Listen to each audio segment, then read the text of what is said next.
자, 이 사람 누군지 알고 있습니까? 모르겠지? 닮았나? 자, 이 사람 베게너란 사람이야. 베게너란 이름을 들어본 친구는 있을 겁니다. 자, 베게너가 뭐지? 누구지? 뭘 주장했던 사람이죠? 대륙 이동설. 참고로 우리가 지구과학 배울 때 지구과학 단어는 영역별로 보게 되면 지질과 해양과 대기와 천문이잖아. 제시 순서는 지질, 대기, 해양, 천문 이렇게 순서가 제시됩니다. 자, 그랬을 때 지질 내용 중에 어찌 보면 중요하다 볼 수 있는 게 바로 여러분 알고 있는 판 구조론. 지구의 껍데기는 공의 표면과 같이 여러 개 판으로 나눠져 있어.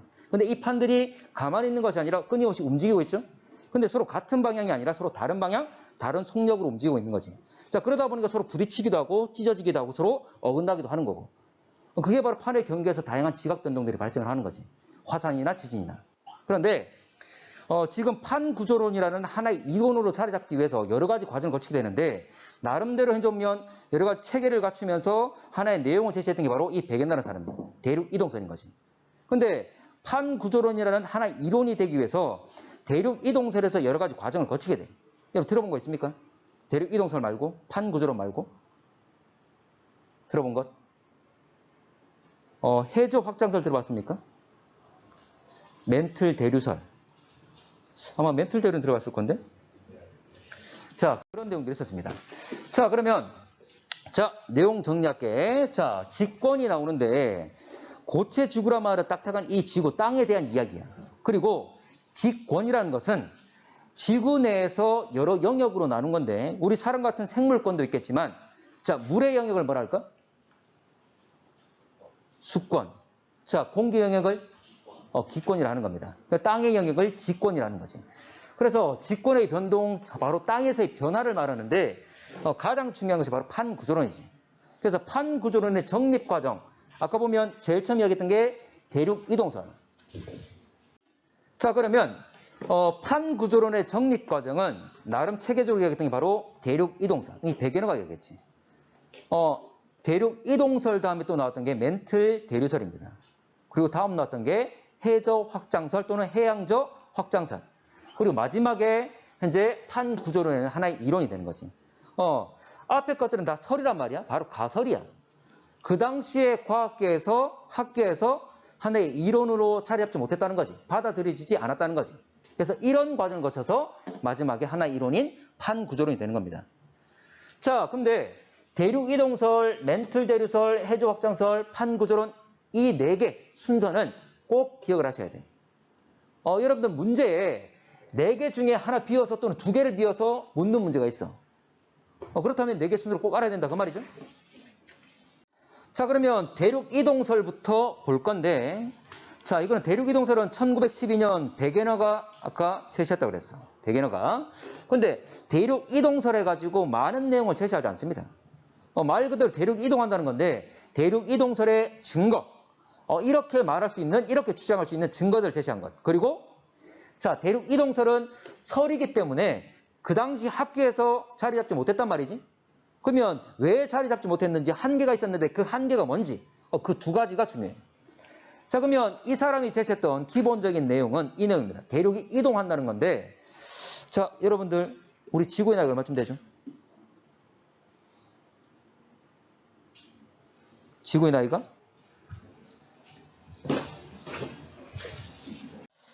참고로 지구의 나이는 46억입니다. 50억은 태양의 나이.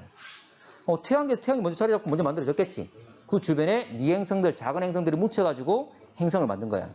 자, 그러면 자, 판계가 뭐냐면 봐봐. 지금도 우리 판들은 움직인다 그랬죠? 근데 이 판이란 것은 대륙에 있는 판도 있고 해양에 있는 판도 있어. 바다 아래에 있는 땅. 바다 아래에 있는 땅 역시 지금 움직이고 있잖아. 그러면 이 판들이 움직이다 보면 대륙들이 움직이다 보면 서로 합쳐질 때도 있고 다시 흩어질 때도 있겠지. 바로 이 판계화가 여러 과정을 거치면서 다시 합쳐졌을 때를 말하는 거예요. 가장 최근에. 그래서 이게 고생대 말에 일어났는데 자, 판이란 말이 원래 고대어로서 모든 그 말이야. 개화란 말이 땅, 모든 땅. 그러니까 흩어져 있는 애들이 하나의 거대한 대륙을 이뤘다 그 말이죠. 그래서 초대륙이란 말을 쓰는 거야. 근데 시간이 지나서 이렇게 판결을 과거에 고생대 말에 만들었는데 그 시기가 얼마쯤 되냐면 고생대와 중생대. 참고로 선캄브리아 시대에 고생대, 중생대, 신생대 이렇게 넘어가거든. 근데 고생대 말이란 말은 고생대 끝이잖아. 고생대, 중생대 넘어갈 거야. 그 사이 경계값이 얼마냐면 2.5억이야. 됐나? 그러면 그쯤에 만들었다 그 말이 되겠죠. 근데 이렇게 판결을 만들고 또 움직임을 가지기 때문에 이들이 흩어지겠지. 그래서 약 2억 년부터 흩어지기 시작합니다. 지금 계속 흩어져가지고 지금의 모습을 띠고 있는 거지. 자, 아까 고생대 말은 정확히 말하면 2.5억이라 그랬는데, 자, 고생대 끝 말에 붙었다가 그 다음인 중생대 초부터 분리가 이루어져. 그렇게 말하는 경우가 있어. 고생대 말의 형성, 중생대 초부터 분리. 2.5억이 시작이니까 약 2억 년 전부터 분리됐다 이렇게 얘기하는 거지. 중생대 초. 자, 그러면 이런 주장을 했던 여러 가지 증거들이 있어. 이 증거 4가지는 꼭 기억하셔야 돼요. 잘 나와. 자, 첫 번째가 해안선 모양의 유사성. 백예련과 지도를 보니까 남아메리카하고 아프리카하고 자, 두 개를 한 점이 해안선이 거의 비슷하단 말이지. 그래서 두 개를 붙여봤어. 그랬더니 거의 일치한다는 거지. 근데 여러분들 봤을 때 맞지 않는 부분들도 있죠. 참고로 수심이 100m, 200m까지 내려가게 되면 거의 일치합니다. 그 말은 과거에 두 개가 붙어있었다. 그 말이 되겠지. 자, 그래서 남아메리카의 오른쪽이 동쪽이야, 서쪽이야? 동쪽. 그게 동해안. 우리 한반도가 있으면 오른쪽이 동해잖아? 그래서 남아메리카의 동해안과 아프리카의 서해안, 이때가 일치한다. 그래서 단순하게 해안선 모양이 일치한다, 유사하다, 이렇게 제시하는 경우도 있지만 좀 더 자세히 말하면 남아메리카의 동해안과 아프리카의 서해안까지 제시하는 경우가 있습니다. 뭐 다 같은 내용이잖아, 맞지? 자, 두 번째로 제시했던 게 암석의 지질 구조의 연속성 또는 일치. 자, 지질 구조가 뭐냐면 여러분들 우리가 땅이 여러 가지 물질들이 이동한 다음에 또는 암석 조각들 또는 흙이나 모래들이 이동한 다음에 쌓이게 되잖아, 맞지? 그걸 우리가 차곡차곡 쌓인 걸 지층이라 하잖아. 그러면 자, 봐봐. 이 두 개가 현재 보면 자, 갈라지기 전이야. 그러면 같은 장소면 다 유사하게 쌓였겠지. 근데 분리가 되면 장소가 다르잖아.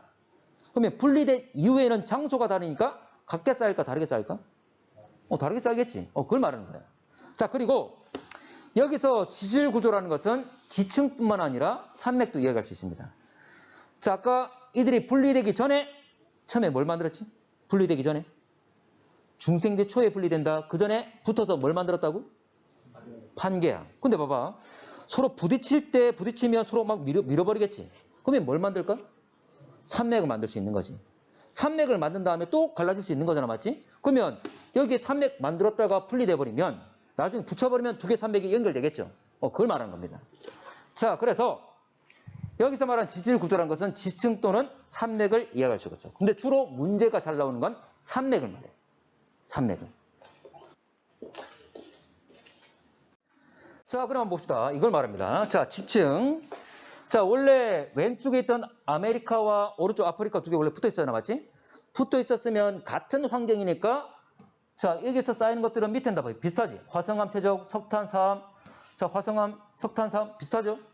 맞나? 같게 쌓였다는 거죠. 무슨 말이냐면 두 개가 붙어 있으니까 같은 환경이다. 그 말이지. 근데 시간이 지나서 두 개가 분리됐다면 다른 환경이기 때문에 다르게 쌓일 수 있는 거죠. 그러면 위에 있는 최근에 쌓인 건 서로 다르잖아.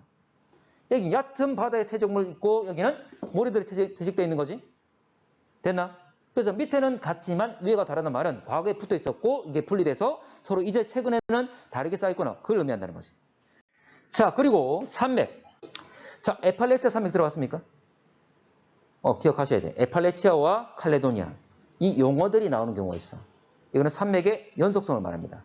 참고로 에팔레치아는 어디냐면 자, 미국 가면 산맥 가면 뭐가 유명하죠? 원래 저쪽에 서부에 있는 로키 산맥 들어봤습니까? 로키 산맥도 있지만 자, 이 동부에 에팔레치아 산맥이 있습니다. 미국과 캐나다에 펼쳐져 있거든. 자, 그리고 이 칼레도니아는 어디냐면 스코틀랜드에 있어. 유럽 쪽에 있어. 자, 과거에 이들은 다 붙어 있었다는 거지. 붙어가지고 산맥 만든 다음에 그 뒤에 다시 분리가 된 거지. 그대로 그 산맥들이 그대로 남아있는 거죠. 되겠나? 자, 그래서 에팔레치아 산맥과 그리고 칼레도니아 산맥. 자, 이것도 똑같습니다. 잠깐만. 이것도 똑같아요. 무슨 말이냐면 암석과 지질 구조가 연속적이다, 산맥이 연속적이다라고 말하는 경우도 있지만, 간단하게 말하는 경우도 있지만, 에팔레치아, 칼레도니아 이걸 직접 제시하는 경우도 있다고. 되겠나? 별거 없지? 자, 에팔레치아는 아까 말했던 것처럼 자, 미국과 캐나다, 그리고 칼레도니아는 스코틀랜드에 있다고 그랬습니다. 유럽 쪽에 있다고 그랬습니다. 자, 증거는 4가지 있다고 그랬다. 자, 세 번째가 자, 화석 분포의 연속성. 같은 화석이 나온다 그 말이야. 같은 화석이. 붙어 있었기 때문에. 됐나? 근데 이것들이 떨어지게 되면 어쨌거나 과거에 같은 곳이었기 때문에 같은 생물의 화석이 존재하겠죠. 그걸 말하는 겁니다. 자, 이런 거야. 자, 나오는 종류들이 이래. 메소사우루스 또는 전면 리스트로사우루스, 글로섭테리스 이런 것들이 나와. 그런데 잘 나오는 건 메소사우루스. 이 명칭이 잘 나옵니다. 이 용어가. 메소사우루스 나왔다? 아, 이거는 대륙 이동설을 말하구나. 바로 아셔야 돼. 물론 이에 따라서 설명 쭉 하겠지만 이 단어가 나왔다면 대륙 이동설을 말하는 거다. 자, 그러면 자료를 보면 이렇습니다. 자, 얘가 누구냐면 리스토로사우루스야. 얘와 동일한 자, 이 화석이 나오는 것들을 표현한 거거든. 자, 참고로 현재 보면 여러분들 이거 인도 쪽이나 호주 쪽이나 또는 남극 쪽이나 다 분포한다는 거지. 근데 이들 다 모두 다 뭐냐면 육상 동물이야. 근데 호주와 남극을 비교해 보면 이 거리가 얼마쯤 되냐면 약 8,000km 됩니다. 얘가 헤엄쳐서 갔을까? 8,000km를? 우리 한반도의 길이 거의 1,000km죠? 이 8배를 계속 헤엄쳐 갔어? 말이 안 되겠지. 과거에 같이 붙어 있었고 같이 살고 있다가 그들이 죽어서 화석을 남기고 그대로 분리가 된 거지. 되겠나? 다른 애들도 마찬가지입니다. 메소사우루스나 자, 현재 글롭소테리스 여러 가지 애들 다 마찬가지야. 그래서 대륙들을 연결시켜 보게 되면 여기서 음영으로 나와 있는 게 뭐냐면 이들이 화석에 분포하고 있는 것, 나타난 것들을 쭉 연결한 거예요. 중간에 끊김이 있습니까? 없습니까? 끊김이 있다 없다? 없지. 현재 왜냐하면 같은 영이 같이 살았으니까. 되겠나? 자, 그래서 현재 보면 이 의미 자체는 과거에 대륙들이 붙어 있었구나 판단할 수 있다 그 말이지. 다시 말하자면 이들은 다 육상동물이에요. 됐나? 자, 그리고 마지막 빙하의 분포 그리고 이동 방향. 자, 그러면 빙하의 분포와 이동 방향인데 빙하. 여러분들 빙하 어디 존재하죠? 남극 또는 북극에도 있잖아. 양쪽 극지방에 현재 춥기 때문에 빙하들이 존재하고 있는 거죠. 맞나? 근데 우리가 현재 이런 빙하기라고 들어봤을 거야.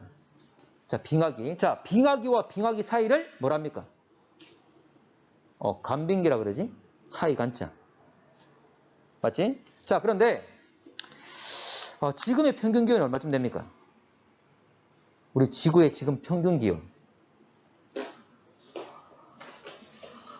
얼마쯤? 약 15도 정도 돼. 15도씨. 근데 지금 평균 기온이 15도씨인데 자, 빙하기라면 어느 정도 온도가 낮을까? 얼마? 영하 얼마?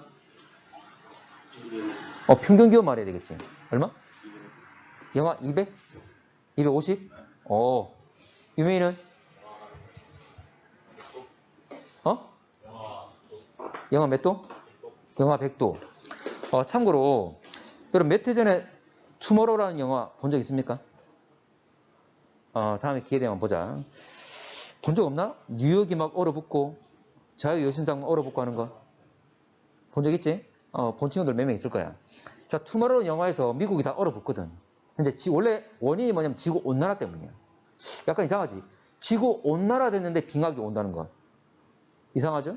이거 나중에 우리 심층 순환할 때, 심층 해류할 때 나올 거야. 실제 가능한 이론이야. 어쨌거나 그걸 기반으로 만든 영화인데 마지막에 이 사람들이 계속 살기 위해서 좀 더 따뜻한 곳으로 가야 될 거잖아. 미국은 북반구에 있잖아, 맞지? 좀 더 따뜻하려면 북쪽으로 가야 돼, 남쪽으로 가야 돼? 남쪽으로 계속 내려갑니다. 그래서 마지막 장면을 보게 되면 미국은 거의 얼어붙었지만 미국 아래에 무슨 나라 있습니까? 멕시코. 멕시코로 막 들어가는 그 장면이 나와. 그 국경을 넘는 건. 근데 거기는 전혀 얼지 않았거든. 자, 이 말을 하고 싶은 거야. 빙하기라 해서 지구 전체가 얼어붙는 일은 없습니다. 빙하기는 지금보다 평균적으로 약 2도에서 7도가량 낮아. 그렇게 많이 안 낮아. 그러니까 평균적으로 약 5도 정도 낮다는 거지. 되겠나? 그게 빙하기야. 그러면 빙하기는 빙하가 지구 전체를 덮는 것이 아니라 좀 더 넓은 영역에 빙하가 생긴다 그 말이에요. 그러면 적도 지역에는 아무리 강한 빙하기라도 빙하 생겨 안 생겨? 안 생겨. 안 생깁니다. 근데 5도밖에 안 낮아? 생각할 수 있잖아, 맞지? 여러분들 우리 건물 생각해봐. 우리 학교 건물. 이 돌 덩어리가 전체를 1도씩 높이는데 상당히 많은 열이 필요하겠지. 이 돌덩어리, 모든 돌덩이를 1도씩 높이는데. 하물며 지구 전체가 1도 높아지는 거야. 엄청난 열이지. 온난화라는 게 상당히 무섭다는 거지. 지금 100년 지나서 현재 약 1.2도 정도 변했는데 큰 의미를 가지는 거야. 그러면 5도씨라면 상당히 큰 온도죠? 이 빙하기입니다. 자, 그러면 왜 이 말을 하냐면 대표적이라는 게 인도야. 인도는 지금 적도 부근에 있잖아, 맞지? 북반구지만 적도 약간 위에 있습니다. 그러면 상당히 따뜻한 지역이지. 자, 근데 적도 부근이라면 빙하가 생겨 안 생겨? 안 생겨. 근데 인도에 빙하의 흔적이 있다고. 그 말은 과거에 추워서 생겼다? 맞아 안 맞아? 아니죠. 거기 생길 수가 없잖아. 과거에 고緯도에 있다가 빙하가 생기는 곳에 있다가 이동되어 왔다 그 말이죠. 그래서 인도의 실제 위치는 남극 바로 옆에 있었습니다. 붙어 있다가 계속 이동해서 와서 유라시아 대륙과 부딪히죠. 그러면서 무슨 산맥 만듭니까? 히말라야 산맥을 만드는 거지. 되겠나? 자, 그거 관련된 문제가 많이 나와. 그래서 현재 원래 남극 부근에 있다가 지금 유라시아 대륙까지 올라와서 부딪혀서 현재 위치에 있는 겁니다. 됐지? 그러면 인도에 빙하의 흔적이 있다. 그리고 이동 방향까지 알 수 있습니다. 이들이 움직일 때 서로 긁히겠지. 긁힌 방향 가지고 어느 방향 이동했다 확인할 수 있거든. 그래서 지금 여기 나와 있는 것처럼 화살표로 산출해낼 수 있는 거야. 됐나? 자, 그래서 빙하의 분포, 이동 방향 한 곳에 흩어져서 나갔다는 걸 확인할 수가 있다. 그래서 빙하 분포 가지고 과거에 대륙들이 이동했구나 역시 판별할 수 있는 증거가 된다. 그 말이죠. 자, 이 대륙 이동설이 그 당시에 받아들여졌다, 안 받아들여졌다? 설이란 말은 받아들이지 못했단 말이지. 자리 잡지 못했단 말이지. 자, 그러면 한계가 있었는데 왜 받아들이지 못했냐? 그게 뭐냐면 원동력이야. 자, 거대한 대륙들이 움직였다 그랬잖아, 맞지? 그러면 움직일 수 있는 원인, 힘이 있을 거잖아. 그 힘을 설명하지 못했어. 근데 이 사람이 그것들을 움직이게 하는 힘들은 이런 거야 라고 제시를 했어. 제시했는데 그 힘이 아니라는 거지. 이 사람이 제시했던 내용이 뭐냐면 이런 겁니다. 지구 자전에 의한 원심력과 달의 또는 천체들의 기조력. 일단 쓰고 해볼까? 설명할게. 다시 말하지만 자, 베게너는 대륙을 이동시키는 힘을 이런 것이다 라고 제시했어. 근데 이 힘이 아니란 말이죠. 됐나? 자, 그러면 원심력이 뭐죠? 무슨 원자? 중심에서 멀어지네. 그렇지. 자, 이런 거잖아. 우리가 차를 타고 갈 때 커브 돌잖아, 맞지? 커브 돌 때 몸이 어디로 쏠리죠? 안쪽이야, 바깥쪽이야? 바깥쪽이지. 그래서 현재 바깥쪽 튕겨나지 않으려고 우리 일부러 몸을 안쪽으로 숙이잖아. 이게 원심력이야. 그러니까 회전 운동을 할 때 중심으로부터 멀어지려고 하는 힘을 원심력이라 하지. 이거는 회전할 때 생긴다 그랬죠? 지구는 뭐 하고 있다? 자전, 회전하고 있잖아. 이 원심력이 생길 수 있다는 거지. 그리고 또 이야기는 뭐냐면 달의 기조력. 자, 기조력은 이런 겁니다. 자, 지구가 있다면 여기에 달이 있다. 실제로 기조력은 서로에게 미치고 있는 건데, 자, 달이 지구에 기조력을 미칠 때 이 기조력은 원래 뭐냐면 서로 질량 덩어리지. 지구가 달과 질량 덩어리잖아. 질량 가는 애들끼리 당기는 힘을 뭐랍니까? 만유인력이라고 그러죠. 질량 가지고 있으면 그걸 끌어당기는 힘. 그리고 서로 뭐 하고 있지? 뭐 하고 있어? 회전하고 있을 거니까 원심력도 생기겠지. 그래서 만유인력과 원심력을 합친 게 기조력이야. 이 자세한 과정 몰라도 돼. 그러면 결과적으로 만유인력과 원심력이 합쳐져서 기조력으로 나타나면 이건 결국 이렇게 됩니다. 달 쪽으로 끌어당기는 힘과 달 반대편으로 끌어당기는 힘. 이 두 가지가 작용을 해. 그러면 여러분들, 자, 지구도 달한테 그렇게 하겠지. 맞나? 봐봐.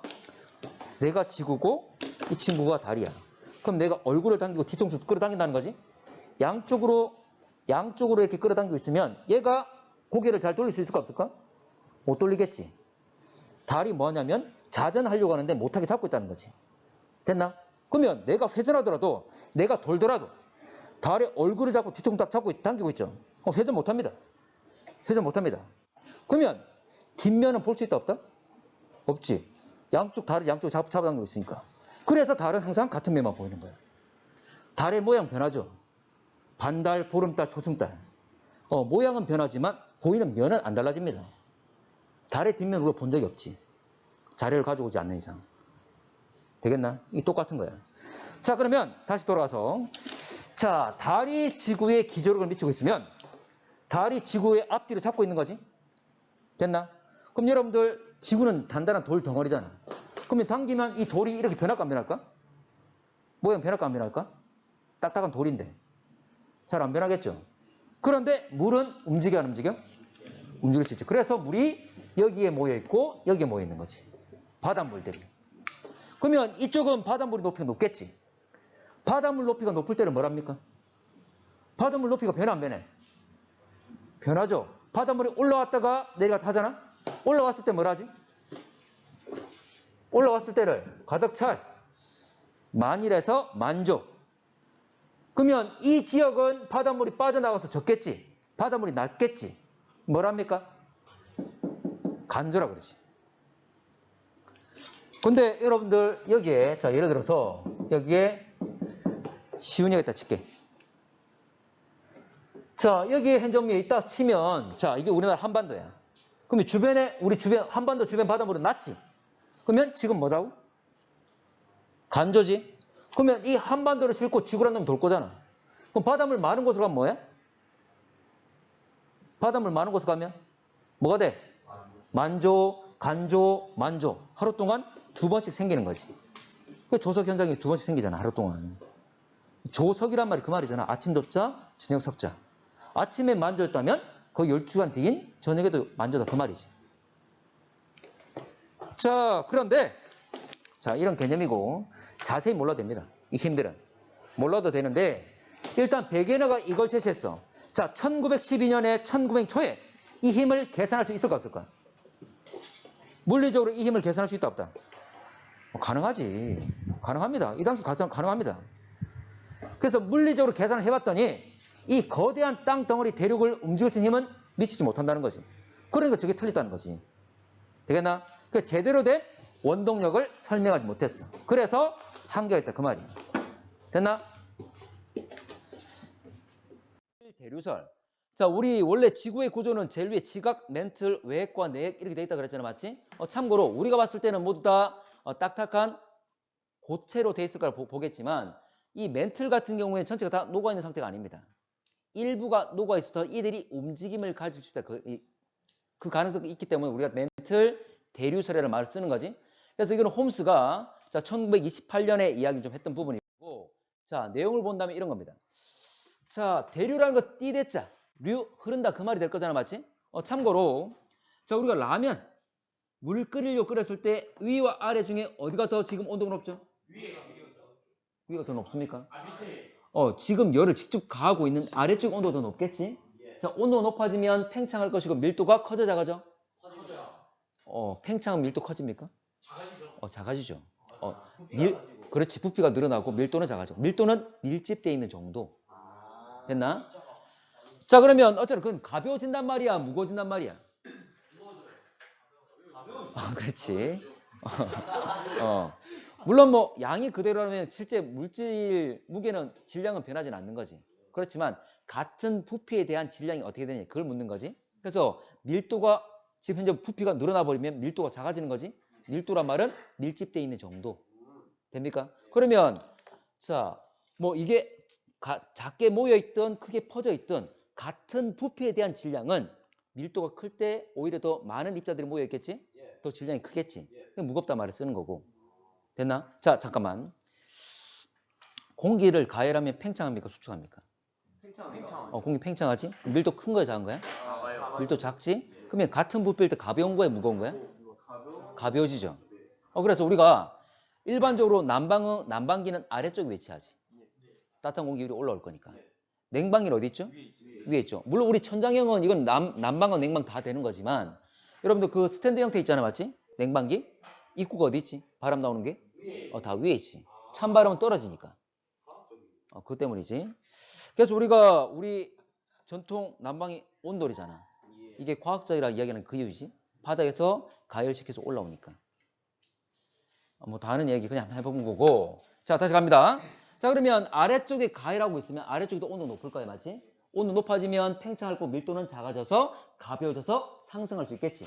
그러면 상대적으로 위에 있던 애들이 차가운 놈들, 무거운 애들이 같이 내려오겠죠? 그럼 그들이 또 가열되면 또 올라가겠지. 이게 반복되고 있잖아, 맞지? 자, 지구도 마찬가지야. 땅속 지구 중심부로 갈수록 온도가 어떻게 될까? 올라갑니다. 물론 봐봐, 우리가 땅 파가지고 몇 미터 들어가면 동굴 지하 시원하잖아, 맞지? 이거는 지표구나 한정돼서 이야기하는 거고 땅 속으로 들어갈수록 계속 온도가 높아집니다. 자, 그러면 마찬가지지. 그러면 지구 내부에서 아래쪽으로 갈수록 온도가 높다. 온도 높단 말은 가벼워, 무거워? 가벼워. 그래서 상승하는 거지. 위에 있는 애는 내려가겠죠? 이런 대류가 일어난다, 그 말이에요. 이게 바로 멘틀의 대류. 그러면 멘틀이 대류하고 있으면 위에 실려있는 딱딱한 지각들은 함께 움직이게 되겠지. 여러분들 봐봐. 뗏목이란 배 있잖아? 물 위에 뗏목 띄웠어. 뗏목이 막 흘러가잖아, 맞지? 그는 물 흐름과 함께 그 위에 실려서 같이 가는 거지. 그것처럼 움직이는 거야. 그래서 멘틀 대류가 일어날 때 위에 실려있는 이 지각들도 함께 움직인다. 이게 바로 멘틀 대류설. 그러면 대륙의 이동을 이야기할 수 있을 거잖아, 맞지? 됐나? 별거 없습니다. 자, 그래서 멘틀 상부와 하부, 멘틀 내에서도 온도차가 나야 밀도차가 나는 거지? 그 이야기를 하고 있습니다. 그래서 지금 멘틀 상부와 하부의 온도차에 의해서 밀도차가 날 거니까 움직임이 있을 것이다. 이거는 열에 의한 온도에 의한 밀도차니까 이걸 열대류란 말을 씁니다. 꼭 뭐 열대류를 꼭 안 해도 돼. 대류가 일어난다. 자, 이거 한자 이슬류죠. 가끔 쓸게. 차이가 있다. 이런 의미에서. 자, 온도 차이가 있어가지고 밀도 차가 있어서 대류가 일어난다. 원인이 온도니까 열이니까 열대류라 표현을 좀 할게. 자, 그러면 멘틀 위에 실려있는, 자, 아까 지각이라 말했지만 정확히 말하면 판입니다. 판. 자, 우리 판 구조로 하면서 지구 껍데기는 여러 개 판으로 나눠진다 그랬지? 유라시아판, 태평양판 들어갔을 겁니다. 이 판들이 그 위에 실려서 함께 이동하게 되는 거고 이걸 바로 멘틀 대류설이란 말을 쓴다.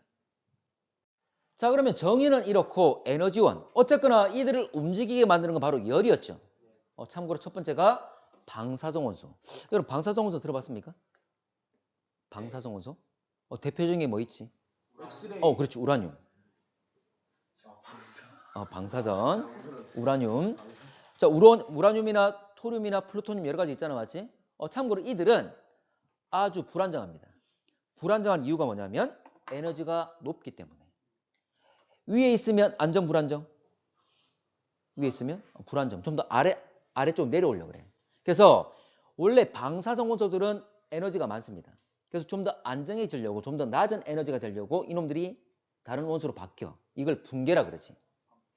참고로 우라늄이 납으로 바뀌고 하거든. 어쨌거나 이게 이렇게 바뀌게 되면 현재 불안정에서 안정으로 좀 더 높은 에너지에서 낮은 에너지로 내려오게 되면 그 에너지 차이만큼을 방출하겠지? 그걸 바로 붕괴열이란 말을 쓴 거야. 자, 참고로 이 땅 파보면 우라늄 있을까? 있습니다. 우리 주변에 다 우라늄 있습니다. 근데 그 밀도가 아주 희박한 거지. 아주 낮은 거지. 그 양이 아주 적은 거지. 그래서 방사선이 자연에서 많이 나온다 얘기를 하잖아, 맞지? 근데 그 양이 그렇게 많지는 않은 거야. 나오긴 나오지만. 근데 우리가 쓰고 있는 저 원자력 발전소에는 어때? 우라늄을? 아주 좁은 공간에 많이 모아놨지. 이걸 농집이라 그래. 그러니까 얼마나 많이 응축시키느냐? 그게 중요한 기술이 되는 거지. 그렇게 모아서 에너지 막 나오고 있는 거고. 됐나? 자, 그러면 자연에서도 이게 나올 거니까 이놈의 열에 의해서 온도차가 난다. 그 말이야. 자, 그리고 지구 생성 당시의 열. 자, 수고할까? 자, 이 말이 뭐냐면 여러분들 그 1학년 때 아마 우리 태양계 형성 과정 배웠을 건데 기억나나? 원래 거대한 성운이라 해서 먼지와 티끌이 많이 모여 있다가 이들이 뭉쳐가지고 가운데 별을 만들고 주변에 행성이나 여러 가지 애들을 같이 만들게 되는 거지. 기억나나? 자, 그런데 자, 봐봐. 원래 과정을 한번 볼게. 자, 이거 성운에서 지금 뭉쳐가지고 가운데 태양 만들고 주변에 행성 만들고. 자, 그런데 이렇게 됩니다. 많은 물질, 대부분의 물질이 태양 쪽으로 몰릴 거야. 태양 만들고. 그 주변에는 참고로 여러분 피겨 스케이팅 본 적 있습니까? 팔을 모으면 어떻게 되지? 회전하는 속도가? 높아진다. 빨라지지. 맞지? 그러면 봐봐. 멀리 있던 물질들이 가운데로 오게 되면 회전 속도가 빨라져. 그러면 회전 속도가 빨라지면 우리가 커브 돌 때 몸이 어떻게 된다고? 원심력. 바깥으로 쏠리지. 그러면 안쪽으로 올수록 빠른 속도로 움직이기 때문에 원심력 크기 때문에 더 이상 못 들어와. 그래서 주변을 맴돌게 되는 거지. 많은 물질들이. 그래서 이걸 회전 원반이라고 그랬고 이 원반에 있는 애들이 뭉쳐가지고 뭘 만들어? 행성이 되는 거야. 가운데는 많은 물질이 있으니까 태양이 있는 거고. 맞나? 근데 자, 이 원반에서 먼저 행성이 바로 만들어지는 게 아니라 수금지와 같은 행성들이 바로 만들어지는 게 아니라 가까이 있는 애들끼리 먼저 뭉쳐가지고 작은 행성을 만들어. 이걸 미행성이라 그래. 그러면 그들끼리 다시 뭉치겠지? 이들이 뭉쳐서 바로 행성이 된 거야. 근데 충돌할 때, 뭉칠 때 뭐가 발생해? 에너지, 열이 발생해. 그럼 다 녹아버리겠지? 지구는 다 녹아있는 상태였어. 다 마그마였어. 이걸 마그마 바다라 그랬지. 기억나나? 몰라도 돼. 몰라도 돼. 자, 그래서 시간 지나서 마그마 바다가 되었다가 마그마 바다. 근데 미행성들이 무한정 있습니까? 충돌하는 애들이 무한정 있나? 아니겠지. 시간 지나면 점점 충돌수가 줄어들겠지. 그럼 온도 어떻게 될까? 낮아지겠지. 그래서 식어가는 거지. 자, 내가 호빵을 꺼냈어. 그래. 뜨겁지. 그렇지. 겉도 뜨겁고 속도 뜨겁죠. 좀 식었다 해서 내가 깨물었어. 아직 속은 뜨거워. 지금 지구 그 상태지. 겉은 식었지만 아직 속은 아직 안 식은 상태. 되겠나? 자, 그러면 나중에 시간 지나면 이 호빵 안에 있는 놈 중심부도 식어 안 식어? 식는단 말은 열을 뭐 하는 겁니까? 방출. 지금 열 방출하고 있는 거지. 계속 식어가는 거야. 이 열이 그렇게 작용한다 그 말이야. 됐나? 자, 그래서 자, 두 가지는 아까 이야기했던 자, 방사성 원소 붕괴열과 지구 생성 당시 열, 지구 중심부 열. 어쨌거나 중심부가 온도 높고 바깥쪽 온도 낮은 것. 이 열에 의해서 온도차가 나고 밀도차가 나고 대류가 일어날 수 있다. 이 말이야. 됐나? 자, 한계는 뭐냐면 자, 당시 봐. 1928년이잖아? 자, 참고로 여러분 지각의 두께가 얼마쯤 되죠? 모르지. 27km. 몇천 킬로미터. 롯데타워 100km. 지각이 가장 두꺼운 곳은 많이 올라와 있으면 뿌리 더 깊어. 우리 지구에서 가장 많이 올라온 곳이 어디지? 에베레스트. 히말라야 산맥. 8,600 8,800. 그렇지. 8,800. 자, 그러면 히말라야 산맥에 있는 곳이 많이 올라오고 뿌리도 깊으니까 가장 두껍겠지? 그곳은 약 80km 약간 넘어. 그러면 두께가 100km를 넘어 안 넘어? 안 넘어. 가장 두꺼워봤자 한 80km밖에 안 되는 거지. 자, 지각 아래 멘틀이 위치하고 있는 거죠. 그러면 멘틀 대류라 그랬는데 이 당시에 수십 킬로미터, 수 킬로미터 안에 내부를 볼 수 있었을까? 없지. 확인할 수가 없어. 확인할 수가 없어. 자, 그래서 그 당시에 확인할 수 있는 탐사 기술이 없었기 때문에 안 됐던 거고. 자, 지금도 관측이 안 되는데 간접적인 방법으로 막 알아내고 있습니다. 그리고 판들이 움직이는 것은 인공위성 가지고 우리가 관측해서 위에서 봤을 때 이들의 움직임을 미세하게나마 확인할 수 있을 거잖아. 맞지? 시간을 또 누적시키면 움직임이 명확하게 나타나겠지. 그렇게 확인하는 겁니다. 자, 근데 어쨌거나 이 당시에도 멘틀 대류 증거를 제시하지 못한 것. 이게 결정적이지. 확인할 수가 없었으니까. 자, 세 번째로 해저 확장설 또는 해양저 확장설 이야기를 합니다. 말 그대로 바다의 바닥이 확장돼서 이동하는 것. 이걸 말하거든. 여러분들 참고로 바다의 바닥 확장되는 곳 특히 어디죠? 태평양. 마리아나. 어디라고? 마리아나 해구? 좋아. 자, 한번 보겠습니다. 해령이라고 들어봤습니까? 해령. 바다의? 해령은, 해구는 바다의 고랑, 해령은 바다의 산맥, 대관령, 미시령, 한계령, 영자가 고개 영자. 바다의 고개. 자, 나중에 한번 볼게. 다시 한번 볼게. 자, 이거는 헤스와 디치가 둘이 같이 이야기한 건데 이겁니다. 자, 해령이 뭐냐면, 자, 바다의 산맥이야. 자, 참고로 이 아래쪽에서는 멘틀이 상승하는 곳입니다. 마그마 올라오고 있어. 자, 봐봐. 밑에서 밀고 올라올 거잖아, 맞지? 올라오면 밖으로 나오면, 자, 어차피 위로 올라와서 온도 낮아질 거잖아. 그럼 마그마가 올라와서 분출될 거야. 그러면 굳어버리겠지. 근데 밑에서 끊임없이 마그마가 계속 올라와. 그러면 끊임없이 마그마가 분출되겠죠? 그러면 새로운 지각들이 만들어지면서 만들어지기도 하지만 계속 밀어내고 있지? 그럼 만들어진 애들 계속 양쪽으로 갈라지겠지. 이게 바로 해령. 됐나? 밑에서 또 올라올 거니까 주변보다 또 높은 지형을 이루고 있겠지? 그래서 바다에 있는 산맥을 해령이란 말을 쓰는 겁니다. 됐나? 참고로 이놈들은 엄청나게 전체 바다에 다 깔려 있어. 엄청나게 길게. 태평양이도 대서양이도 인도양이도. 됩니까? 자, 그러면 봐봐. 해령 같은 경우에는 양쪽으로 이렇게 나눠지고 가운데 계곡이 있겠지? 무슨 모양으로 생겼죠? V. 그래, V자 열곡이라고 그래. 분열돼서 생긴 계곡. 됐나? 자, 그러면 여기는 지금 어디라 그랬지? 해령이니까? 바다의 육지야? 바다야. 그러면 바다의 바닥. 어쩌면 이게 산맥이고 뭐고 바닥이잖아. 바닥이 양쪽으로 확장되고 있는 거지? 이걸 말한 겁니다. 됐죠? 그러면 가다가 무한정 갈 수는 없잖아. 부딪히면 어떻게 될까? 쓰나미. 잠깐만. 참고로 해양 지각과 대륙 지각. 나중에 또 이야기하겠지만 해양판과 대륙판. 두 개 판 중에 구성 물질이 달라서 누가 더 밀도 크냐면 해양판이 밀도 더 큽니다. 그러면 해령으로부터 나온 해양판이 해양 지역에 가다가 대륙판과 만날 거야. 누가 더 밀도 크다고? 그럼 어떻게 될까? 밀리기도 할 수도 있겠지만 파고 들어가 버리겠지. 이 파고 들어가는 건 뭐라 하냐면 섭입이라고 합니다. 아까 이렇게 봐봐. 그리고 파고 들어가 버리면 이쪽이 움푹 패였게 있지.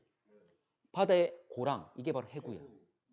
아까 마리아나 해구 그랬는데, 자, 이쪽이 고랑이니까 깊이가 특히 깊겠지. 바다의 평균 깊이 얼마쯤 될까? 100m. 100m? 600m? 얼마? 1km. 바다의 평균 깊이는 3,800. 3,800m. 그러니까 약 4km 되는 거지, 4km. 약 4km. 여러분들 우리 주변 바다는 그렇게 안 깊지. 서해나 동해나 남해나. 서해 같은 경우에 평균 44m. 남해는 약 100m. 동해 평균 깊이는? 깊지 않아요? 깊어. 한 1700대. 평균이. 여러분 독도 주변에 빠지면 안녕. 물 몸에 뜬다면 괜찮겠지만 가라앉는다면 물고기 봐.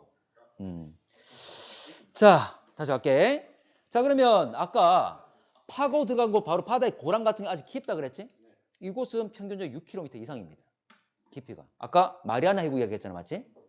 마리아나 해구가 여러분 사이판, 괌 알고 있습니까? 네. 그곳에 있는 해구야. 그쪽 깊이가 거기는 11km야. 그러니까 에베레스트는 아까 8,800m 이야기했잖아, 맞지? 8.8km밖에 안 돼. 뭐 다 들어가고도 남는 거지. 가장 깊은 곳이 되는 거야. 우리 지구에서. 자, 갑니다. 자, 그러면 여기 나와 있는 해령이 있고 양쪽으로 갈라지는 것. 이걸 바로 해저 확장세를 말 쓴 거야. 별거 없지? 맞죠? 자, 가운데 만들어지고 양쪽 확장. 자, 그러면 한번 볼게. 해령에서 멘틀 물질이 상승한다. 결과적으로 물질이 상승하는 건 이거는 마그마가 분출돼 나오는 거야. 그러면 분출돼 가지고 새로운 지각 만들면서 계속 밀어낼 거니까 해령을 중심으로 양쪽으로 현재 확장되어 가겠지. 이걸 바로 우리가 해양저 확장이란 말을 쓴 거다. 그래서 해양저, 해저 같은 말이지. 확장. 자, 그러면 해저 확장세 바로 나온 게 아니야. 먼저 해저에 있는 지형들을 보니까 산맥도 있고 고랑도 있고 이게 왜 이렇게 나타날까 연구하다 보니까 알아낸 거지. 자, 그러면 여러분 바다 아래 지형 잘 확인할 수 있습니까? 아까도 평균이 4km 엄청 깊잖아, 맞지? 수압이 엄청나게 큽니다. 우리 공기 압력이 얼마지? 이거 우리가 1기압이라고 칭하잖아, 맞지? 근데 우리 물속 들어가면 수압을 받죠. 참고로 물속 들어가면 기압과 내 주변에 있는 이 물들의 압력까지 함께 받으니까 좀 크게 느껴지는 거지. 참고로 물 깊이 10m 들어갈 때마다 1기압씩 커집니다. 그럼 4,000m 들어가면 몇 기압? 아니지, 4,000m. 400기압. 이 공기 압력에 400배를 추가로 받는 거지. 그때 얼마 전에 갑부가 잠수함 타고 들어갔다가 그 정도로 압력이 엄청나게 큰 거야. 위험하지. 자, 갑시다. 자, 그러면 그 말을 왜 했냐면 실제로 우리가 들어가서 보기는 너무나 어렵다는 거예요. 그래서 레이더를 이용했지. 참고로 초음파 이용한 것. 초음파. 뭐 의료에도 사용하고 여러 가지 많이 사용하는데 레이더 같은 경우 처음에 사용했던 게 어디였죠? 레이더? 테슬라? 군대, 전쟁에서. 잠수함, 그렇지. 세계대전 때 연합군이 독일군에서 엄청나게 많은 피해를 받은 게 바로 잠수함에 의한 피해였어요. 그러면 이 물속에 있는 애들을 잡아야 될 거잖아, 맞지? 그 레이더를 개발한 거였고. 바로 초음파를 쏴서 돌아오는 걸 분석하는 거지. 자, 이거. 그러면 초음파 쏴가지고 돌아오는 것, 그러면 시간이 얼마나 걸렸다에 따라서 거리가 얼마인지, 방향도 다 확인할 수가 있겠지? 그렇게 이용한 겁니다. 그래서 전쟁 이후에 이 기술을 우리 과학이 많이 활용을 했던 거지. 자, 그럼 가봅시다. 자, 그러면 배에서 탐사선에 내가 초음파를 쏠 거야. 그러면 갔다가 돌아오겠죠? 그러면 만약 깊이가 얕으면 돌아오는 시간이 짧고, 만약에 현재 시간이 많이 걸리면 깊이가 깊다. 그러면 배가 쭉 가다가 지형이 어떻게 됐는지 다 파악 가능하겠지. 시간이 적게 걸리고 많이 걸리고. 됐나? 이렇게 다 파악을 한 겁니다. 자, 그러면 이걸 음향 측심법이라 그래. 말 그대로 음향 뭐지? 소리, 음향, 측정한다. 뭐를? 깊이를. 관심법이 아니고 측심법, 깊이를 쟀다. 그 말이 되겠지? 자, 이렇게 시간 잰 겁니다. 자, 그러면 요거 식을 써볼게. 그러니까 초음파를 이용해서 수심을 측정하면서 이 수심 측정하는 방법이 바로 음향 측심법이다. 자, 그러다 보니까 전체 지형들을 파악할 수가 있다. 그 말이 되겠죠?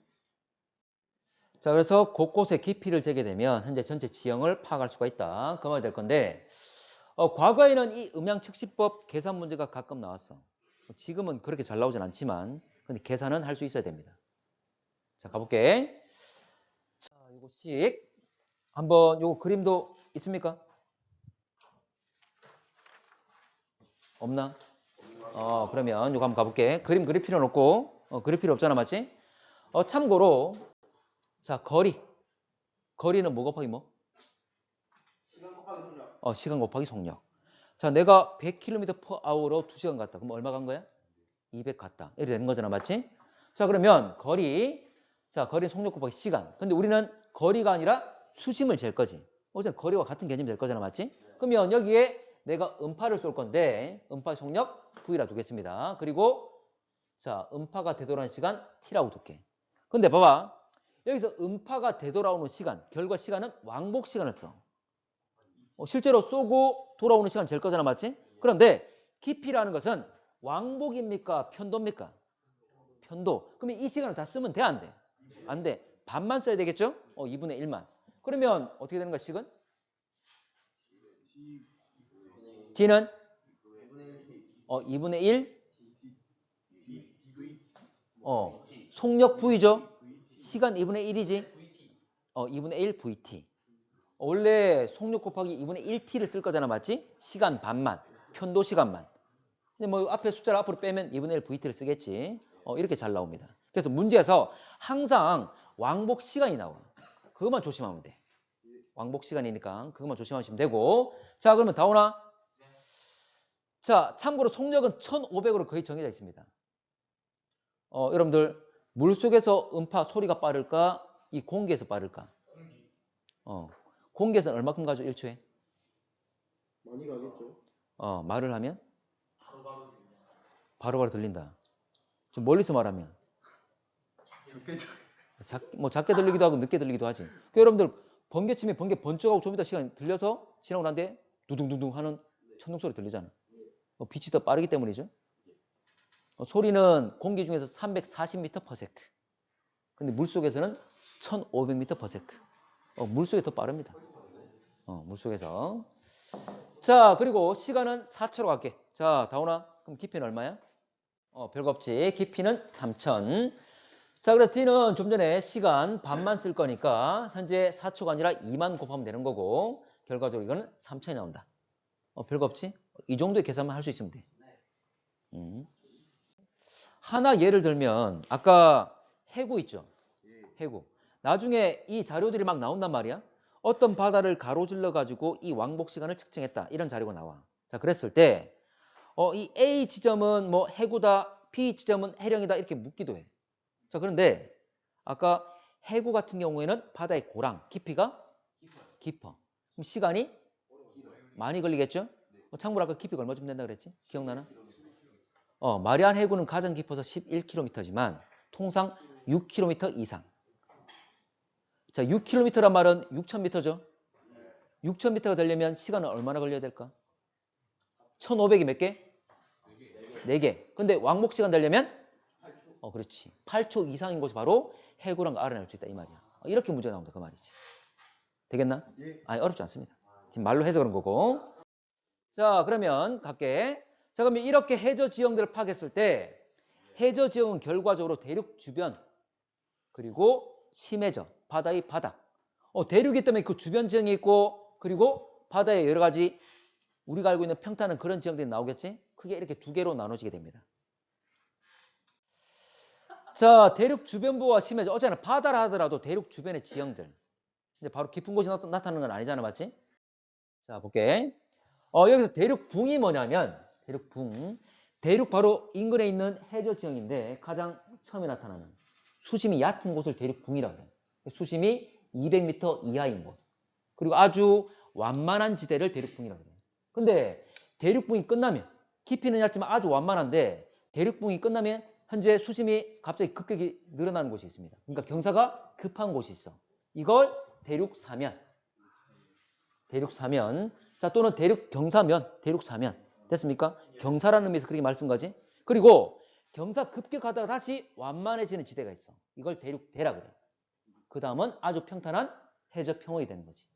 근데 바다에 따라서 대륙붕과 대륙사면은 나타나고 대륙대 대신에 해구가 있는 곳이 있어. 이쪽은 대륙붕, 대륙사면, 대륙대. 왼쪽은 대륙붕, 대륙사면, 해구. 이렇게 나타납니다. 참고로 아까 해구는 뭘 해야지 해구가 만들어지지? 부딪히고 파고 들어가야 해구 생기는 거지. 그래서 바다 주변에 해구가 있는, 자, 섭입이 일어나서 해구가 있는 곳, 그리고 섭입이 일어나지 않는 곳, 좀 두 개로 나눌 수가 있습니다. 그럼 태평양은 어때? 태평양 주변은? 일어났어요. 일어났습니까? 네. 해구 많습니까? 네. 자, 봐봐. 좋아. 여러분들, 태평양 주변에, 뭐 우리나라도 되겠지, 일본도 될 거고. 자, 아까 태평양 주변은 거의 대부분 다 섭입이 일어나고 있습니다. 그러면 섭입하는 과정에 미끄럽게 자, 부드럽게 들어갈까? 아니지. 막 거칠거칠 하잖아, 맞지? 그럼 덜컹거리겠지. 뭐야? 지진. 그리고 들어가다 보면 마찰열도 발생하고, 그리고 여러 가지 과정에서 마그마가 만들어져. 그러면 막 분출돼 나오겠지. 그래서 지진과 화산 활동이 아주 많습니다. 그래서 우리가 태평양을 뭐라 부르냐면 태평양 둘레를 우리 불의 골이라고 그래. 지진도 많고 화산 활동 아주 많지. 근데 대서양 주변은 안 일어납니다. 아예 없는 건 아니지만 대서양 어떻게 됐냐면 대서양 어떻게 만들어졌지? 앞에 그렇지. 남아메리카와 아프리카, 북아메리카와 유라시아 이렇게 나눠진 거잖아, 맞지? 그들은 어떻게 됐냐면 잠깐만 어떻게 됐냐면 한쪽 판이 이렇게 돼 있어. 자, 대서양은 바다잖아. 그러면 해양판이 해양 지역이 만들어져. 자, 그려볼게. 봐봐. 원래 여기 있는 아프리카와 남아메리카 두 개 붙어 있다가 나눠진 거잖아, 맞지? 물론 이게 남아메리카, 이게 아프리카 나눠졌지? 그러면서 중간에 바다를 만들었잖아, 맞지? 자, 바다 아래 땅이 있어 없어? 있지. 해양판과 대륙판 이쪽은 한 세트야. 이 두 개 나눠져 있잖아. 그러면 해양판이 밀려날 때 대륙판 다 한 세트로 같이 가는 거야. 섭입 일어나 안 일어나? 안 일어나. 이거 한 세트니까. 됩니까? 오케이. 자, 그런 거 됐지? 자, 그런 식이고. 자, 넘어가겠습니다. 이거 자세히는 안 할게. 자, 이거 아까 있다는 것. 자, 정리만 좀 대략적으로 좀 하겠습니다. 그래서 대륙 주변 심해저는 바다 한가운데. 됐지? 자, 근데 대륙붕이라는 것도 대륙대라는 것도 가끔 나오기 때문에 이건 정의를 좀 한번 정리하고 넘어갈게. 자, 이 그림은 있죠? 자, 대륙붕은 자, 완만하고 수심이 200m 이하인 것.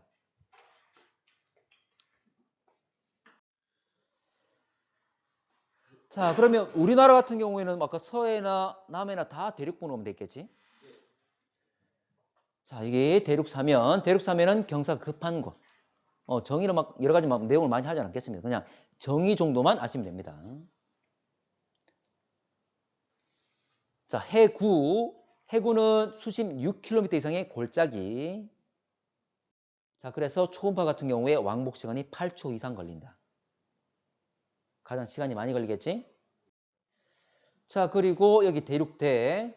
참고 여기는 섭입이 있으니까 해구가 있고 여기는 섭입 없으니까 대륙대가 있는 거고. 자, 대륙대는 다시 완만해지는 지대. 그래서 제일 처음에 대륙풍 완만, 대륙사 하면 경사 급하고 다시 완만해지는 대륙대.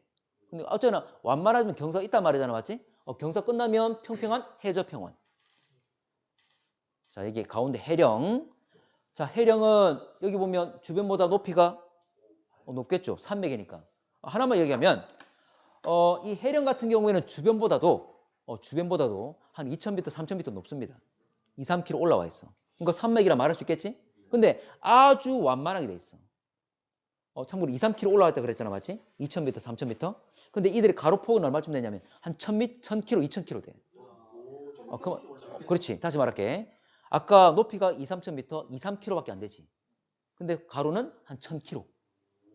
그러면 높이가 2밖에 안 되는데 가로는 1,000. 이 말이잖아. 아주 완만하지. 그렇지만 주변보다는 높은 지형. 됩니까? 오케이. 자, 그래서 해령, 해저 산맥이란 말을 쓰기도 한다. 바다의 산맥. 자, 여기가 해산, 해저 화산. 자, 봐봐. 해산이라고 했는데 말 그대로 바다의 산이잖아, 맞지? 아까 이게 멘틀이라면 여기 가운데에서 마그마가 많이 올라오겠죠? 자, 그런데 이 껍데기는 딱딱한 땅이잖아. 암석이잖아. 그러면 밑에서 막 올라오면 갈라짐이 생길 수도 있겠죠? 굳어 있으니까. 그러면 갈라지면 여러분들 이런 갈라진 틈이 있을 거니까 마그마가 조금씩 삐져나올 수도 있겠지. 그럼 주변에 작은 산을 만들 수도 있다. 그 말이야. 이렇게 만들어진 애들. 됐지? 그래. 이게 해저평원, 심해저평원이다. 아까 평균 수심이 약 4km, 3,800. 자, 증거. 이게 중요해. 증거. 자, 지금 해령이 있고 양쪽으로 멀어지게 될 건데, 자, 좀 전에 해령, 지금 이건 해령의 단면을 그린 겁니다. 이거 간단하게 그립시다. 옆에다가 한 4줄 정도 간단하게 쓸 거야. 한 4줄 정도 간단하게 쓸게. 자, 요거는 해령인데 해령을 우리가 잘라가지고 그 단면을 본 것이다. 자, 마그마가 올라오겠죠? 올라올 겁니다. 자, 그리고 해령은 물 속에 있는 거지. 자, 위에 해수면이 있겠죠? 해수면이 있을 겁니다. 요거까지만 한번 써보고 오른쪽에 조금 내용 쓰고 오늘 끝낼게. 자, 이 그림표는 이런 거지. 자, 지금 해령 아래쪽에서 마그마가 상승하게 되면 어쩌나 마그마가 분출되게 될 것이고 이들이 굳어가지고 새로운 지각 만들어지면서 끊임없이 밀어내기 때문에 양쪽으로 퍼져가겠죠?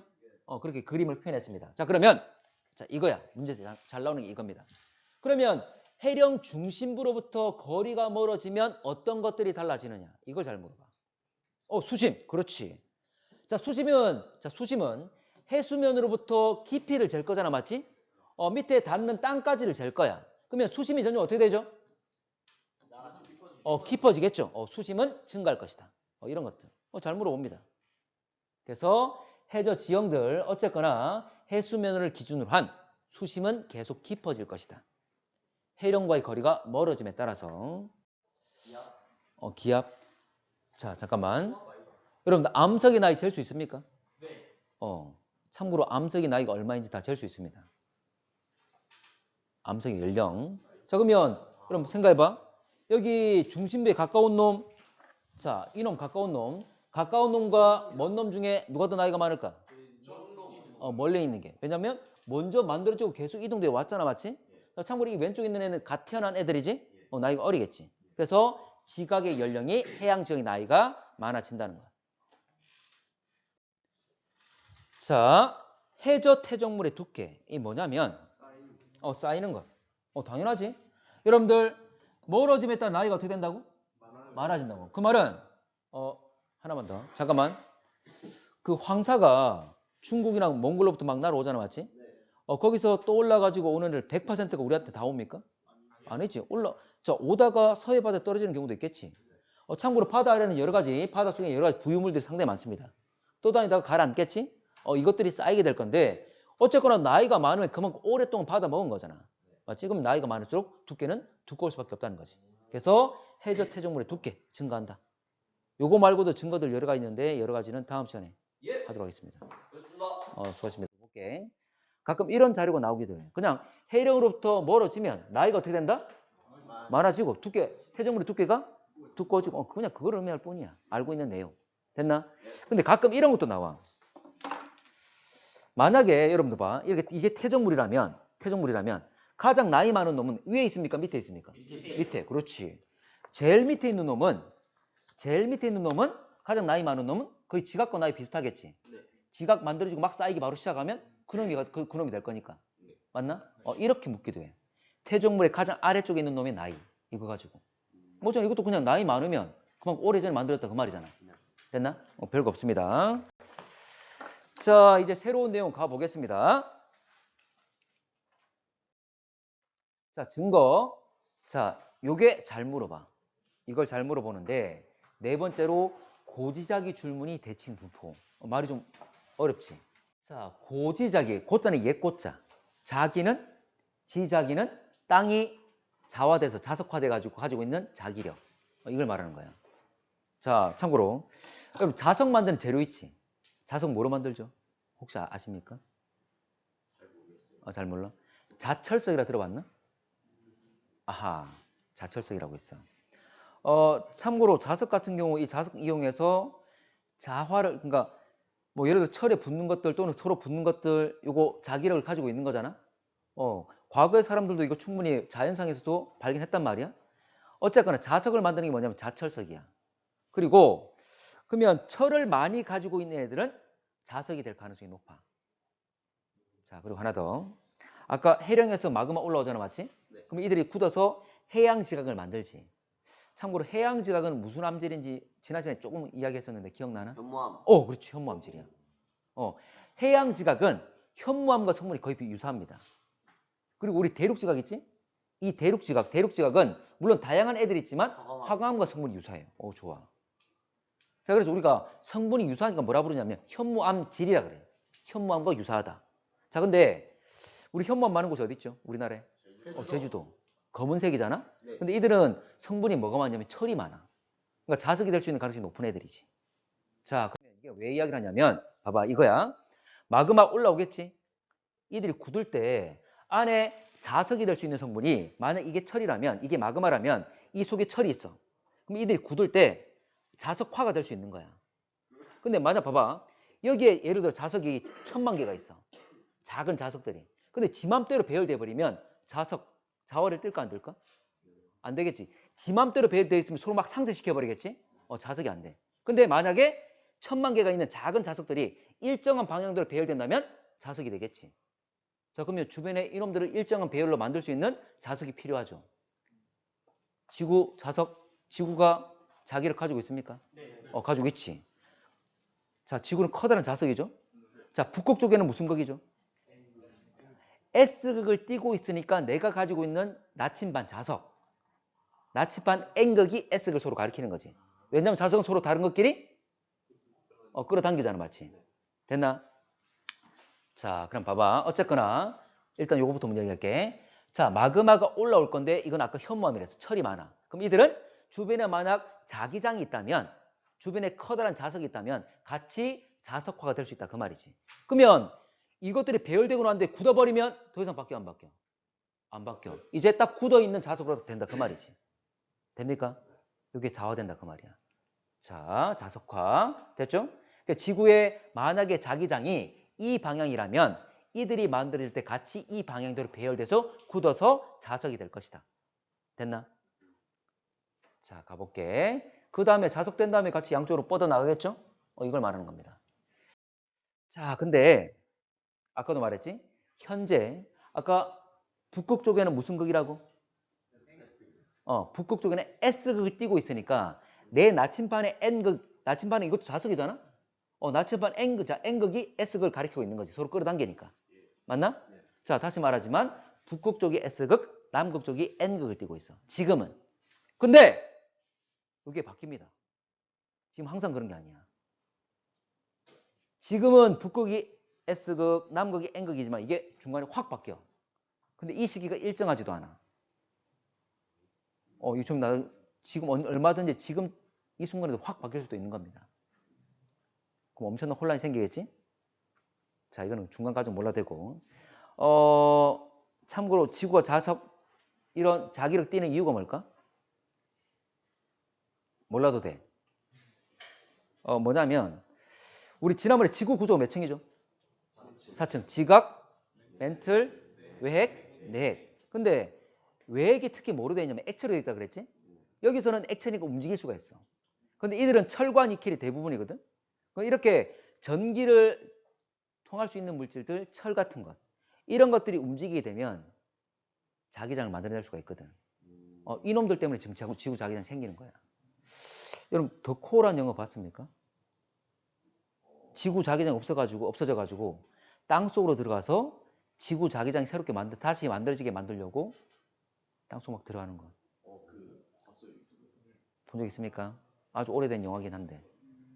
어쨌거나, 자, 갑니다. 그런데, 다시 갈게. 결론적으로, 지구에서, 특히 외핵에서 대류가 일어나기 때문에 움직임이 생기기 때문에 지구 자기장이 생기는 거야. 그러면, 여기서 이 움직임 양상이 달라지게 되면 지구 자기장도 달라지겠죠? 그것 때문이야. 자, 몰라도 되고, 지구 자기장은 어쨌거나 갑자기 확 바뀔 수가 있다. 됐지? 됐습니까?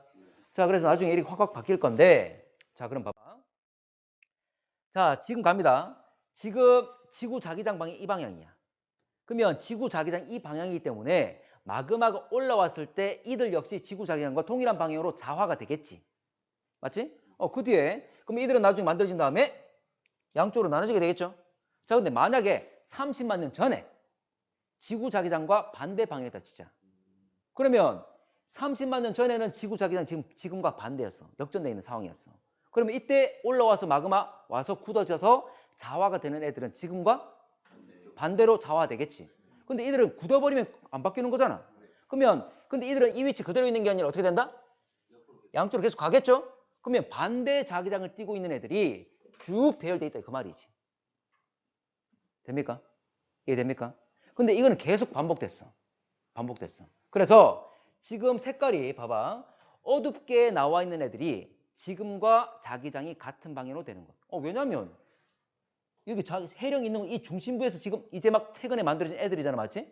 이게 현재 자기장 방향대로 배열된 애들이 되는 거지. 그러면 일반적으로 이 밝은 색으로 표현한 게 반대 자기장 방이 반대인 애들을 표현하는 거야. 됐나? 그러면 지구 자기장 끊임없이 계속 역전을, 그게 계속 끊임없이 바뀌어왔기 때문에 이것도 어때? 지금 같은 것, 반대, 같은 것, 반대 쭉 나타나게 되겠지? 맞나? 근데 이것들이 해령을 중심으로 양쪽으로 대칭적으로 나타난다는 거지. 그 말은 무슨 말이야? 이놈을 중심으로 양쪽으로 쭉 만들어서 멀어져 왔다는 걸 의미하는 거지. 됩니까? 만약에 한쪽만 나타난다면 이게 여기서 만들어서 양쪽으로 확장된다는 것 증거가 되나? 안 되는 거지. 근데 해령을 중심으로 양쪽 나타나는 경향이 똑같아. 그 말은 중심에서 만들어서 계속 멀어져 왔다는 걸 의미한다는 거지. 됩니까? 쉽게 생각해도 돼. 쉽게. 자, 그러면 다시 한번 가보겠습니다.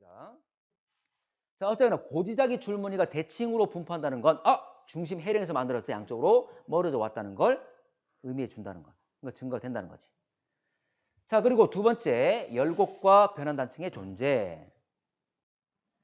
자, 열곡이라는 것은 해령이 갈라져 생긴 계곡을 말하는 거고, 변환단층은 뭐냐면, 자, 이렇게 양쪽 나눠질 거잖아, 맞지? 그래서 지금 올라와서 양쪽으로 나눠지게 될 거다. 이게 V자 열곡이고. 자, 이게 전체 우리 세계 지표상에 있는 판의 경계들인데, 참고로 이렇게 굵은 색깔 있지? 이 굵은 색깔. 이게 다 뭐냐면 이게 해령입니다. 이게 다 해령이야.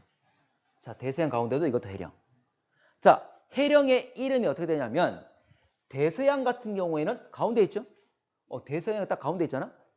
참고로 원래 대서양은 양쪽에 있는 대륙들이 붙어있다 갈라졌잖아. 그게 딱 가운데 있는 거야. 이름이 뭐라 부르냐면 대서양 중앙해령이야. 대서양이 어디 있다고? 중앙에. 근데 이 큰 거 태평양이잖아, 맞지? 이러면 여기 있어. 오른쪽에 있어. 오른쪽이 동쪽이야, 서쪽이야? 동쪽. 그래서 동태평양 해령이라고 불러. 이름이 그 위치 다 나오는 거지. 그리고 하나 더. 여기가 아래쪽 인도양이잖아, 맞지? 이것도 가운데 있죠? 뭐라 부를까? 중앙 인도양 해령 또는 인도양 중앙 해령이라고. 이름의 위치 다 나오는 거야. 됐나? 그런데 봐봐. 해령이 뭡니까? 밑에서 멘틀이 올라오는 거지. 그런데 이 길이가 지금 보면 뭐 수천 킬로미터, 만 킬로 막 넘어. 그러면 이 예를 들어서 한 만 킬로미터 되는데 밑에서 멘틀이 올라올 건데 그 올라오는 속도 다 같을까? 달라요. 다르겠지. 어떤 애는 좀 더 빠를 수도 있고 어떤 애는 좀 느릴 수도 있는 거지. 그러면 어쨌거나 판들이 만들어지고 양쪽으로 멀어지게 될 거잖아, 맞지? 그러면 쭉 늘어져 있는데 같은 방향으로 가더라도 이동 속도가 다르겠지. 근데 굳어 있는데. 그럼 이동 속도 다르면 어떻게 될까? 이 두 놈이 같이 갈 건데 한 놈 빠르고 한 놈 느려. 어떻게 돼? 끊어지게 되는 거지. 됐나? 실제로 그래서 이 길이가 아주 길고 멘틀 상승하는 속도가 다 다르다 보니까 다 마디마디 끊어져 있습니다. 다 끊어져 있어. 지금 여기 보면 다 끊어져 있는 모습으로 제시되어 있죠? 실제 이렇게 다 끊어져 있는 겁니다. 자, 그러면 이랬을 때 어떤 특징 가지냐면 봐봐. 자, 요거 올라오는 속도, 확장된 속도 달라서 다 마디마디 끊어진 것. 됐죠? 이걸 의미하는 거고. 자, 넘어가 되겠죠? 이거는 그 의미만 생각하시면 되고. 자, 그러면 요거 한번 볼게. 자, 역시 마찬가지. 중앙에 해령이 있고 마디 중간에 끊어진 것. 그치? 자, 그러면 위에 봐봐. 이 파란색의 위쪽은 어느 쪽으로 하죠? 오른쪽. 파란색의 아래쪽, 이쪽은? 여기는. 이쪽은 오른쪽이지만, 그래, 좋아. 이 파란색을 기준으로 둔다면 위쪽은 오른쪽, 아래쪽은 왼쪽. 어떻게 되지, 서로? 서로 반대로 움직이는 거지? 자, 단층이 뭘까? 단층. 지층이 절단된 것, 끊어진 것. 그러면 여기는 분명히 끊어져 있잖아, 맞지? 근데 움직이는 방향이 어때? 서로 반대. 이걸 변환단층이라고 그래. 변환단층. 봐봐, 잠깐만. 지금 우리는 뭐 이야기하고 있죠? 해양적 확장의 증거 찾고 있는 거지. 말 그대로 해령으로부터 판이 만들어지고 지각이 만들어지고 멀어지고 있는지 그 증거를 찾고 있는 거지. 잠깐만. 해령에서 만약 이들이 만들어서 이동하지 않는다면 여기서 서로 반대 움직이면 가지 안 가죠? 안 가지겠지. 그러면 이 딱딱한 놈들이 판들이 서로 반대로 움직일 거니까 서로 막 긁히겠죠? 뭐가 발생합니까? 지진만이 발생하겠지. 여기 지진만이 발생하거든. 만약 이들이 서로 반대로 움직이지 않는다면 지진 발생하지 않겠지. 지진 발생하는 거 보니까 이들 움직이고 있네? 서로 반대로 움직이고 있네? 이래 된 것이. 됩니까? 자, 좋아. 이건 그걸 의미하는 거고. 자, 그러면 여기 우리가 현재 다른 말로 단열대란 말을 씁니다. 여기는 단열대. 자, 이 노란색 위쪽 어디로 가죠? 오른쪽. 아래쪽도? 오른쪽. 살짝 갈라져 있습니다.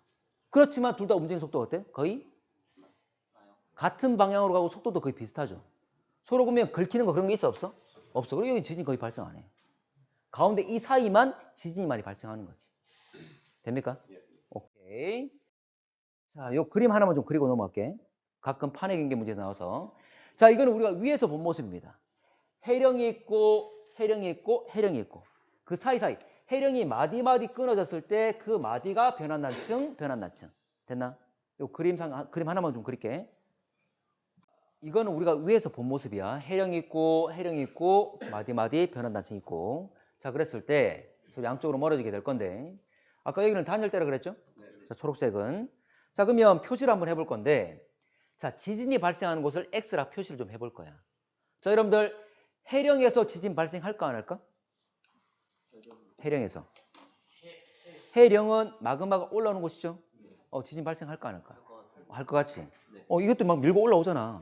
그리고 계속 쭉 흘러나오는 게 아니라 올라오던 위에 게 먼저 굳어버리겠지?